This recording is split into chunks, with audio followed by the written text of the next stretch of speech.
ఓహో దాని మీద ఓ పేర. మళ్ళీ నేను నెగ్గాననుకోండి, రాయి నా కొడుకు. ఆ మధ్యన అలాగే ఈడీ 40 కోట్లు ఏదో పెనాల్టీ అయితే లేదా 400 కోట్లు అని రాశాడు. అది స్టే వచ్చింది. స్టే వచ్చినప్పుడు రాయి నా కొడుకు చెప్తా నా కొడుకు, నువ్వు ఏదో ఒకటి ఒక పేపరు ఏదో ఒక రాత అని తిట్టాలనిపిస్తుంది. కానీ ఏం చేస్తాం? టీడీపీ ఆడ మీద వచ్చినప్పుడు రాయుడు. బీజేపీ టీడీపీ శివసేన పొత్తు అంటే ఈ భాగస్వామ్యంలో మీరు ఎన్డీఏలో Shiv Sena Janasena TDP BJP NDA పొత్తులో పోటీ చేస్తే ఎన్ని స్థానాలకు మీకు వచ్చే అవకాశం ఉందా? 21 ఖాయం. 21 ఖచ్చితంగా ఎంపీ స్థానాలు వస్తాయి. ఆ పైన ఇంకొకటి 2 పెరిగినా కూడా ఆశ్చర్యపోవక్కల. నేనేమి మా తొగలట్లాగా 25కి 25, 175, 175 ఇలాంటి బేవకు కూడా వాగను. రియలిస్టిక్ గానే మాట్లాడతా. ఈ రోజుకి కడపలో కొంచెం ఎడ్జ్ ఉంది, రాజంపేటలో కూడా ఎంతో కొంత కాస్త ఎడ్జ్ కనపడుతుంది. అంతే తప్ప అది కూడా పోవచ్చు కూడా చెప్పలేం. అక్కడ క్యాండిడేట్ రేపు సౌభాగ్యం గారు అనుకోండి ఎదిరిపోతాడు, అది కూడా జరగవచ్చు. బట్ నేను చెప్పేది మినిమం 21.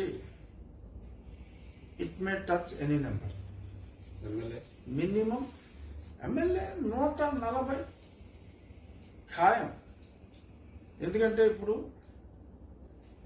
పోలీసు అరాచకానికి ఫుల్ స్టాప్ పడుతుంది. ఖచ్చితంగా కడప ఆఫీసర్లు డీడీవైలు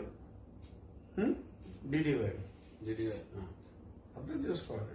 ప్రేక్షకులకు అర్థం అవుతుంది. చివరిలో డీడీవైలు వీళ్ళందరూ కూడా పక్షపాతంగా ఉన్న వాళ్ళందరూ కూడా మార్చకూడదు. ఎప్పుడైతే ఒక ఫెయిర్ ఎలక్షన్ జరగటానికి ఒక అనువైన వాతావరణం ఉందో, ప్రజలు సంతోషంగా ధైర్యంగా బయటకు వచ్చి ప్రశాంతంగా ఓటు వేసే పరిస్థితి వస్తుందో, election notification to my knowledge March 7 తర్వాత. సో ఈలోపు ఒకసారి అఫీషియల్గా ఈ పొత్తు అనౌన్స్ అయిన తర్వాత ఈ దొంగ ఓట్ల ప్రక్షాళన జరుగుతుంది. దొంగ ఆఫీసర్ల ప్రక్షాళన రేపు నోటిఫికేషన్ మార్చి 8, 10 ఆ ప్రాంతంలో నోటిఫికేషన్ వచ్చాక దొంగ ఆఫీసర్ల ప్రక్షాళన జరుగుతుంది. ఇటువంటి ఒక సుభిక్షమైన ప్రక్షాళన జరగాలి అంటే కొన్ని పొత్తులు ఉండటం అవసరం. అంటే పొత్తు లేకపోతే అది ఉండదా అంటే ఉండాలి, కానీ ఉండకపోవచ్చు. ఇప్పుడు ఖచ్చితంగా విస్తృత రాష్ట్ర ప్రయోజనాల దృష్ట్యా రేపు కేంద్రంలో భారతీయ జనతా పార్టీ రావడం తథ్యం. మనకి ఇంత బేవర్స్గా అప్పులు చేయకపోయినా కొంత అప్పు అవసరం ఉంటుంది. కేంద్ర సహకారం ఎంతో కావాల్సి ఉంటుంది. సో కాబట్టి ఫ్యూచర్లో అమరావతిని కానీ పోలవరాన్ని ఈ 2 చక్కనాగించారు మామూలు.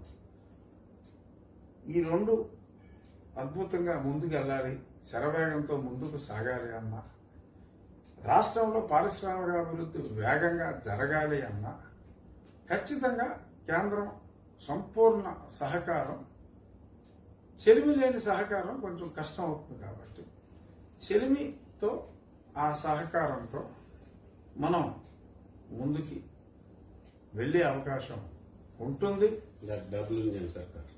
ఎస్, ఈ స్నేహం వలన రాబోయే రోజుల్లో ఆంధ్రప్రదేశ్ రాష్ట్రం మంచి కోరుకునే ఎవరైనా కూడా ఈ కూటమి చిన్న చిన్న అపోహలు అపార్థాలు ఉన్నప్పటికీ తప్పకుండా విజ్ఞులైన ప్రజలు తమ విజ్ఞతతో గతంలో తెలుసుకొని కలిసి ఉన్నప్పుడే ఏం చేయలేదు రాష్ట్రానికి, ఇప్పుడు ఏం చేస్తుంది అని ఒక ప్రశ్న లేవనెత్తున్నారు. దానికి ఏ సమాధానం చెప్తారు? కలిసి ఉన్నప్పుడు ఏమీ చేయలేదు అని అంటాం తప్పండి. అంటే ఒక స్పెషల్ కేటగిరీ స్టేటస్ విషయంలో ఉన్న టెక్నికల్ అంశాలు తప్ప అమరావతి ఎంత శరవేగంతో ముందుకెళ్ళినప్పుడు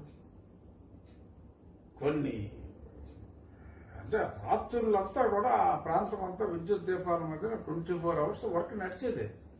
ఎంతో డెవలప్మెంట్ అయింది. వాళ్ళు వచ్చిన తర్వాత ఉన్న రోడ్లు తవ్వటం మొదలెట్టారు. అలాగే పోలవరం 72% కంప్లీట్ అయింది. మరి అవ్వలేదంటే అలా అయింది. ఆంధ్రప్రదేశ్ అద్భుతంగా అభివృద్ధి చెందింది.